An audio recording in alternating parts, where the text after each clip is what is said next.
میں سارے لا تمہیں بتا کر کے جاتا ہوں آج قرآن جینے کا سلیقہ کیسے دیکھتا ہے۔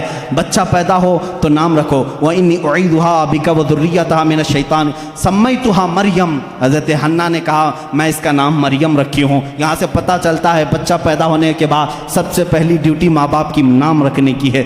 اس کے بعد کیا ڈیوٹی ہے قرآن سے پوچھا، قرآن کہتا ہے وَالْوَالِدَاتُ يُرْضِعْنَ أَوْلَادَهُنَّ حَوْلَيْنِ كَامِلَيْنِ، والداؤں کو ماؤں کو یہ چاہیے کہ اپنے بچوں کو دودھ پلائیں۔ ہم نے قرآن سے پوچھا کتنے دن پلائیں، حملہ و فصالہ 30 شہرا، حمل اور اس کو چھڑانا دودھ کی پوری مقدار 30 مہینے ہے، جس میں سے کم 6 مہینے پریگننسی کے ہے، 24 مہینے دودھ پلانے کی مدت ہے۔ قرآن نے یہ دودھ پلانے کی ایام رضاعت بتائی۔ اس کے بعد پھر پوچھا بچہ جب بڑا ہو جائے تو کیا کہا جائے، کہا باپ کو چاہیے کہ وہ نصیحت کرے۔ پورا سورہ لقمان پڑھو، یا بنی انہا ان تک مثقال حبۃ من خردل فتکن فی صخرۃ او فی السماء او فی الارض یأتی بها اللہ۔ بچوں کو نصیحت کرو، اے بیٹا گناہ کرو گے ذرے کے برابر بھی ہو تو اللہ تعالیٰ تمہیں وہ قیامت کے دن دکھائے گا۔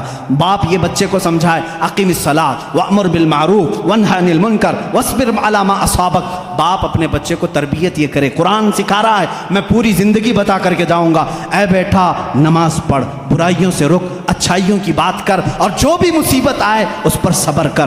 اور باپ کیا سمجھائے بچے کو، ولا تصعر خدک للناس ولا تمشی فی الارض مرحا، جب بات کرے کسی کے ساتھ منہ ٹیڑھا کر کے بات مت کرنا، ادب بھی قرآن سکھا رہا ہے۔ اور پھر قرآن کہتا ہے باپ اپنے بچے کو یہ سمجھائے کبھی بھی زمین پر اکڑ کر کے مت چلنا، کبھی کسی کو بلند آواز سے بات مت کرنا، کبھی کسی کے ساتھ چھیمی گوئیاں اس طرح نہ کرنا کہ تیسرا شک میں مبتلا ہو جائے، یہ تربیت ہے۔ اتنا ہی نہیں، پھر بچے کو کیا سمجھایا قرآن نے، ماں باپ کے ساتھ کیا کرے۔ قرآن کہتا ہے ہم نے فیصلہ کر دیا قضا ربک الا تعبدوا الا ایاہ وبالوالدین احسانا اما یبلغن عندک الکبر احدهما او کلاهما فلا تقل لهما اف ولا تنهرهما۔ اے لوگو جب تمہارے ماں باپ میں سے کوئی ایک بوڑھا ہو جائے تو انہیں اف تک نہ کہنا، ان کے ساتھ نرم بات کرنا، انہیں جھڑکنا نہیں۔ ماں باپ کی تمیز قرآن دے رہا ہے۔ بچوں سے پوچھا گیا جب یہ بالغ ہو جائیں تو کیا کیا جائے، قرآن کہتا ہے وَإِذَا بَلَغَ الْأَطْفَالُ مِنْكُمُ الْحُلُمَ فَلْيَسْتَأْذِنُوا كَمَا اسْتَأْذَنَ الَّذِينَ مِنْ قَبْلِكُمْ۔ جب بچے بالغ ہو جائیں تو انہیں سکھاؤ کہ جب بھی گھر میں آئیں تو اجازت لے کر کے آئیں، اجازت کے ساتھ آئیں، ماں باپ کے پاس بھی آئیں تو اجازت کے ساتھ آئیں۔ قرآن معاشرہ پورا بتا رہا ہے، کسی کے گھر جاؤ تو کیا کریں، اللہ تعالیٰ فرماتا ہے لا تدخلوا بیوتا غیر بیوتکم حتی تستأنسوا، اپنے علاوہ کسی گھر دوسرے گھر جا رہے ہو تو پہلے سلام کر لو، دروازہ کھٹکھٹاؤ، اور اگر جواب نہ آئے وَإِن قِيلَ لَكُمُ ارْجِعُوا فَارْجِعُوا، واپس ہو جاؤ۔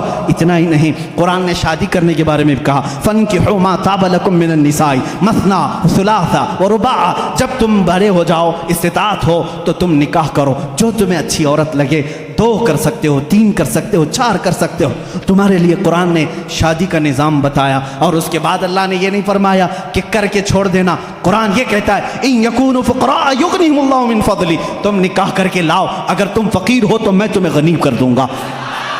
شادی کا نظام ہونے کے بعد کیا اللہ اللہ ہی کرتا رہے، صرف نماز ہی پڑھتا رہ جائے؟ نہیں، قرآن نے کہا فَإِذَا قُضِيَتِ الصَّلَاةُ فَانْتَشِرُوا فِي الْأَرْضِ وَابْتَغُوا مِنْ فَضْلِ اللَّهِ، جب نماز ہو جائے باہر نکلو، روزی تلاش کرو، حلال روزی تلاش کرنا نماز کے بعد سب سے بڑا فرض کام ہے۔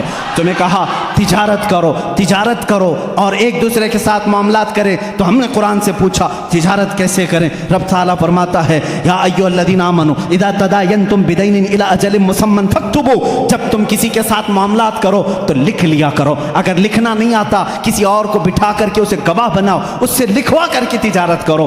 اتنا ہی نہیں، قرض کے معاملات آئیں اس کے لیے قرآن کہہ رہا ہے تجارت کے معاملات میں قرآن نے کتنا نفع لے سکتے ہو، کتنا لے نہیں سکتے، یہ سب چیزیں بتا رہا ہے۔ اب آؤ وہ معاملات جو تمہارے زندگی میں آتے ہیں، برائیاں جیسے، قرآن تمہاری آنکھوں پر پابندی لگا کر کہہ رہا ہے قل للمؤمنین یغضوا من ابصارہم ویحفظوا فروجہم، اے محبوب آپ مومنوں سے کہہ دیں اپنی آنکھیں نیچی رکھیں، اپنی شرمگاہ کی حفاظت کریں۔ عورتوں کو رب تعالیٰ فرما رہا ہے اے عورتیں اپنی نگاہیں نیچی رکھیں، اپنے بدن کو کسی کے سامنے ظاہر نہ کریں۔ ہاں اگر تم بے پردہ ہو سکتی ہو الا لبعولتہن او آبائہن او اخوانہن او بنی اخواتہن او نسائہن، صرف تم اپنے شوہروں کے پاس، اپنے باپ کے پاس، اپنے بھائیوں کے پاس، اپنے بھتیجوں کے پاس، اپنے بھانجوں کے پاس، ان کے پاس تم بے پردہ آ سکتی ہو۔ عورتوں کو یہ معاشرتی سلوک بتا رہا ہے۔ ہم نے پوچھا قرآن سے شوہر اور بیوی کا آپس کا تعلق کیا ہونا چاہیے،